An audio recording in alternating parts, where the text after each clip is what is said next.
warahmatullahi wabarakatuh. Baiklah, pada video kali ini kami akan menyampaikan materi dari kelompok kami, yaitu tentang surat tagihan pajak. Nah, perkenalkan, nama saya Malda Guswelianti, NIM 19233057 sebagai moderator dan juga sebagai pemateri pertama.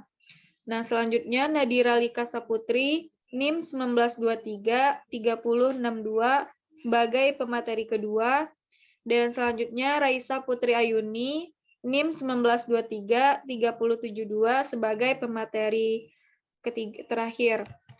Nah, baiklah, langsung saja masuk ke materi yang pertama, yaitu pengertian dari surat tagihan pajak. Nah, dapat kita lihat dari Undang-Undang Nomor 28 Tahun 2007, di mana surat tagihan pajak atau STP ini adalah surat untuk melakukan tagihan pajak atau sanksi administrasi yang berupa bunga ataupun denda. Nah, pada surat tagihan pajak ini dapat diterbitkan karena adanya alasan dari aktivitas perpajakan, dan pada umumnya terjadi karena adanya kelalaian dalam melaporkan dan membayarkan pajak. Selanjutnya ada beberapa fungsi dari surat tagihan pajak. Yang pertama, sebagai koreksi atas jumlah pajak yang terutang menurut SPT wajib pajak. Dan selanjutnya sebagai sarana untuk mengenakan sanksi berupa bunga atau denda. Dan selanjutnya sarana untuk menagih pajak. Dan selanjutnya kita masuk ke yang ketiga, yaitu penyebab dikeluarkannya surat tagihan pajak ini.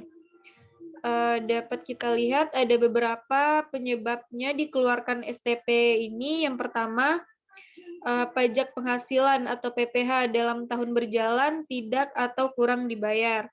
Selanjutnya ada wajib pajak yang dikenakan sanksi administrasi yang berupa denda dan atau bunga. Selanjutnya berdasarkan dari hasil penelitian surat pemberitahuan terdapat kekurangan pembayaran pajak yang sebagai akibat salah tulis dan atau salah hitung. Dan selanjutnya pengusaha yang dikenakan pajak sesuai dengan ketentuan perpajakan Undang-Undang PPN yang tetapi tidak melaporkan kegiatan usahanya untuk dikukuhkan sebagai PKP.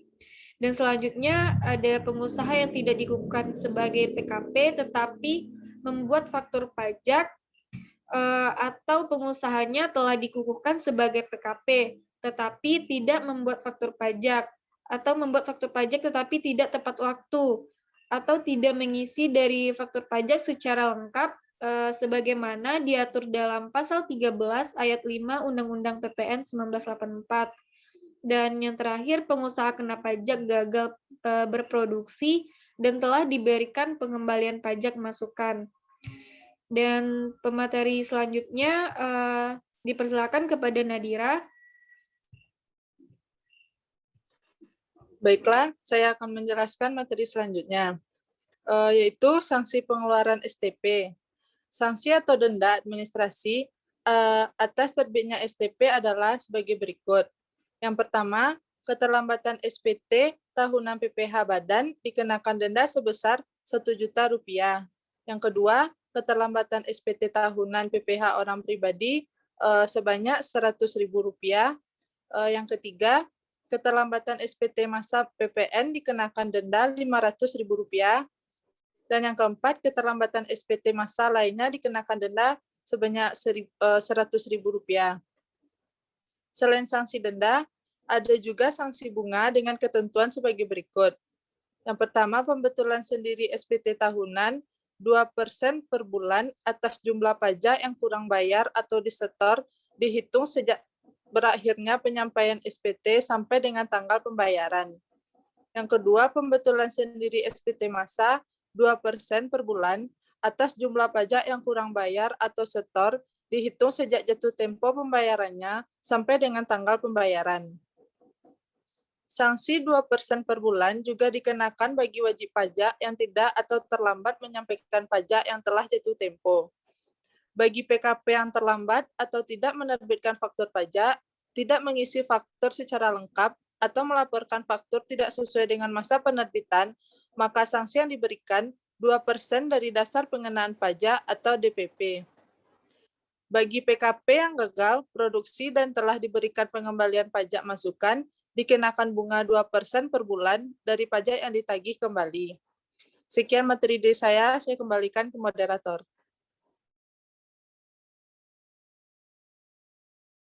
Baiklah, terima kasih kepada Nadira. Selanjutnya pemateri ketiga yaitu Raisa Putriayuni. Kepada Raisa dipersilakan. Terima kasih kepada moderator. Baiklah, saya akan menjelaskan mengenai surat ketetapan pajak.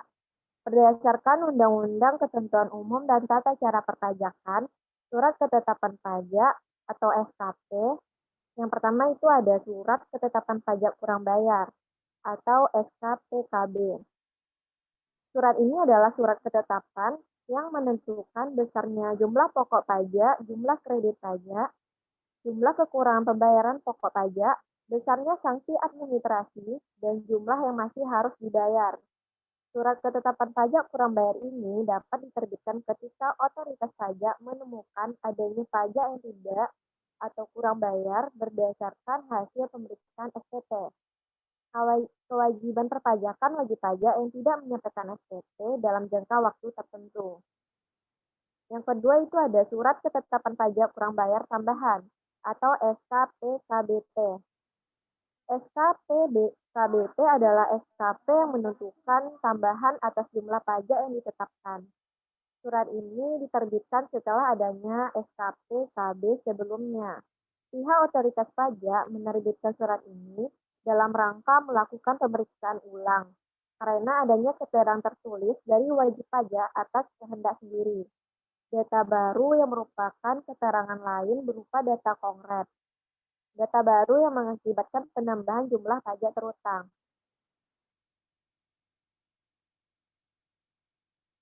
Yang ketiga itu ada surat ketetapan pajak inisial atau SKPN.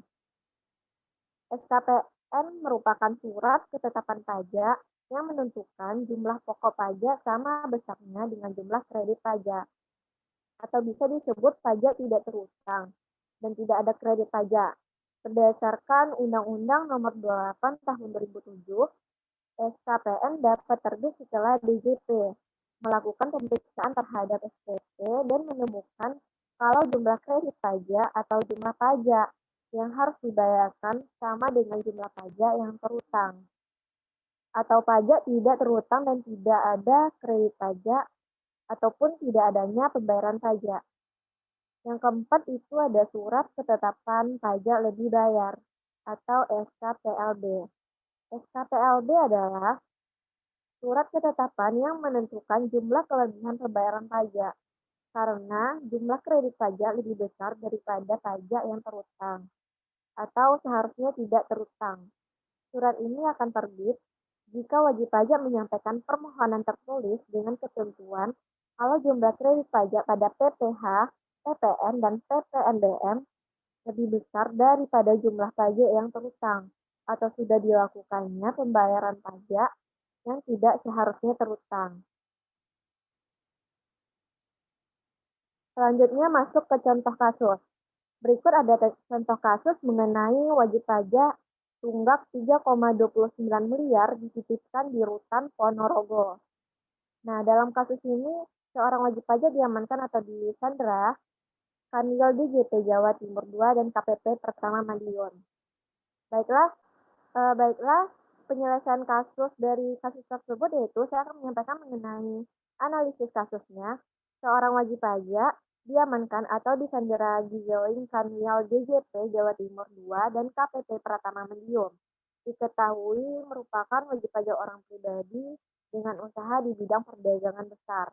Minuman beralkohol mempunyai utang pajak sebesar 3,29 miliar sesuai dengan Pasal 33 Ayat 1 Undang-Undang Nomor 19 Tahun 1997 tentang Penagihan Pajak dengan surat taksa sebagaimana telah diubah terakhir dengan Undang-Undang Nomor 19 Tahun 2000. Kakanwil DJP Jatim 2 Luciani mengatakan penyanderaan ini dilakukan berdasarkan hasil pemeriksaan tahun pajak 2013 dan 2014 yang dilaksanakan pada tahun 2017 dan telah mempunyai kekuatan hukum yang ditetapkan. Kakawin DJP Jawa Timur 2 Luciani mengatakan penyanderaan ini dilakukan berdasarkan hasil pemeriksaan dari tahun 2013 dan 2014. Sekian penjelasan dari saya dikembalikan ke moderator.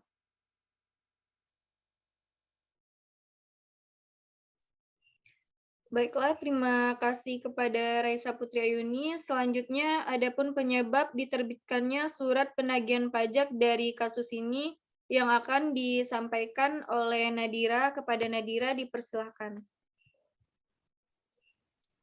Penyebab diterbitkannya surat penagihan pajak karena wajib pajak orang pribadi yang berprofesi perdagangan besar minuman non-alkohol mempunyai utang pajak sebesar 3.298.331.031 rupiah.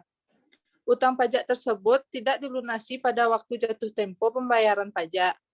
Hutang pajak yang sangat besar sehingga pihak DJP melakukan penerbitan surat tagihan pajak serta surat paksa untuk wajib pajak tersebut.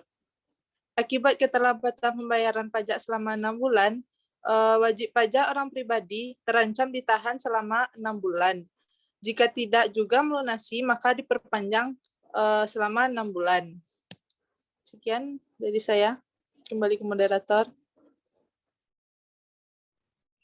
Terima kasih kepada Nadira. Selanjutnya, adapun solusi dari permasalahannya, di mana dalam menghadapi kasus tersebut, maka pihak wajib pajak dapat melunasi hutang pajaknya dan lebih berkooperatif dalam melaksanakan kewajibannya, agar dengan begitu hutangnya tidak semakin membesar dan wajib pajaknya tidak dilakukan penyanderaan oleh pihak DJP.